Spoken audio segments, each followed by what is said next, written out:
now live from Capitol Hill is Republican Congressman Mike Flood of Nebraska. Back with us on Bloomberg, chair of the Republican Main Street Caucus, serves as well on the House Financial Services Committee. It's great to see you, Congressman. Welcome back to Bloomberg TV and radio. Just to pick up on what the speaker said there, are you in for a late night? Do you actually expect a vote on the floor this evening? I do. I think the first vote will be simply to adjourn for the day and then come back in and have a Rules Committee product to take up, and hopefully a self-executing rule that will allow us to fund the government from the House perspective through May 22nd. That puts us kind of right before Memorial Day in terms of our legislative calendar. So I think that could happen tonight around maybe 10:30. It could go into the middle of the night. But what the Senate sent over, and I had to be convinced of this, did not have any funding in it for ICE or Border Patrol.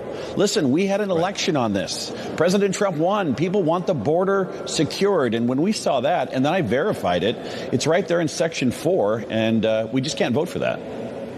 Well, that was the whole point of the deal, right, is that since ICE has money for the next several years through the big, beautiful bill, this would get things back open. And then the talk was to have ICE funding then brought forth in a reconciliation package. Is that whole scenario off the table now?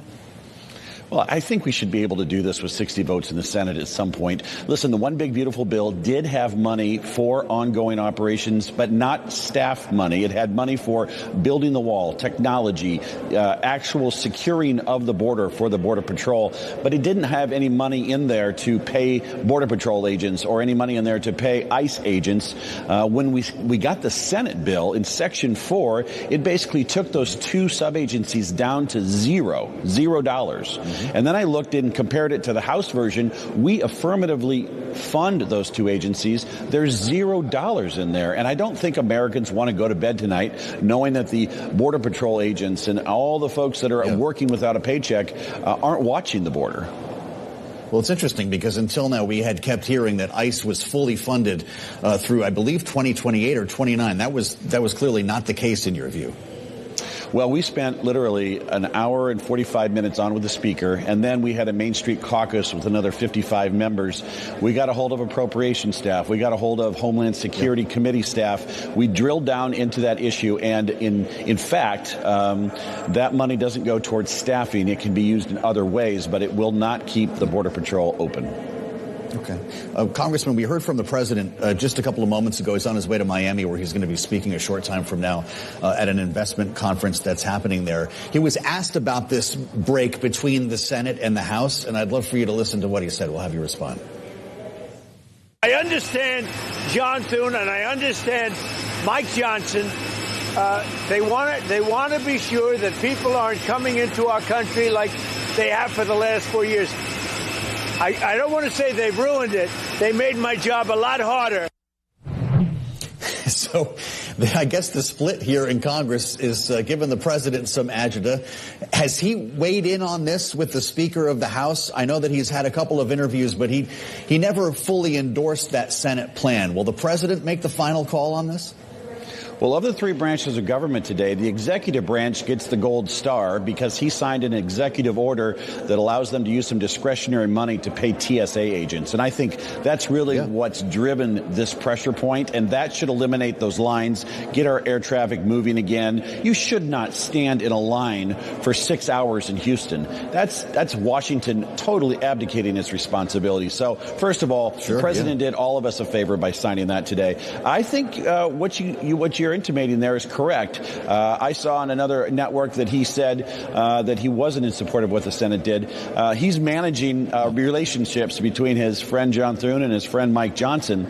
Listen, what they did was at 3 a.m. They did it with unanimous consent.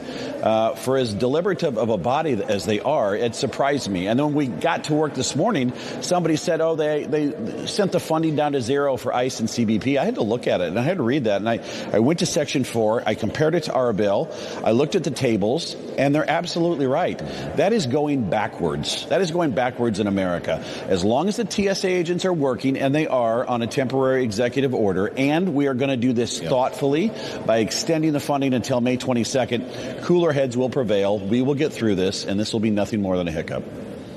I'd love to ask you about Iran, but just quickly, if you pass this bill tonight, tomorrow, do you actually expect the Senate to come back to town to vote on it? Well, they're going to have the opportunity to get some feedback over the weekend. You know, I think a lot of Americans woke up this morning, and I was, to be quite frank, I was excited at the idea that the Senate accomplished this. But the idea of not funding those two agencies, I think, doesn't sit well with a lot of Americans. And so I'm hopeful that people will reach out, they'll share their thoughts and their approach to this, and the senators will have the opportunity to use their procedure called unanimous consent on Monday and adopt what we did. Now, I don't think that'll happen. I think those Senate Democrats are pretty bought in. But the good news, again, the Gold Star branch of government today, the executive branch, the TSA lines, I think, were contributing to a lot of the pressure here. That will be taken off the table. We'll get those folks paid. And then we have to do this the right way and fund DHS appropriately so that we're acting in the best interest of the American people.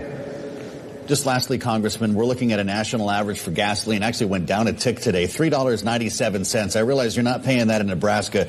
It's $3.36 a gallon. The president just added another 10 days to the clock here on the potential for diplomacy with Iran. Are you comfortable with the trajectory of this war? Listen, these Iranians have had us in their crosshairs for 49 years.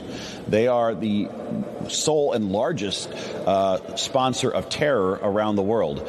We're doing what has to be done to rid ourselves of this perennial problem.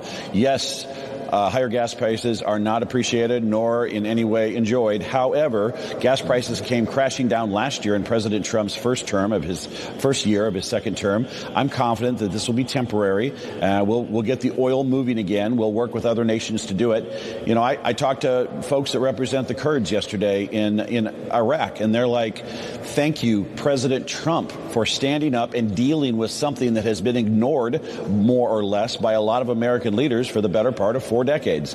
Now we've got some action. We've got some progress. We're making progress. This had to be done. It's getting done, and we need to rid Iran of any nuclear material. Unless they want to make electricity, we can certainly find a way to make that happen. But a bomb with our name on it? No, that's not happening.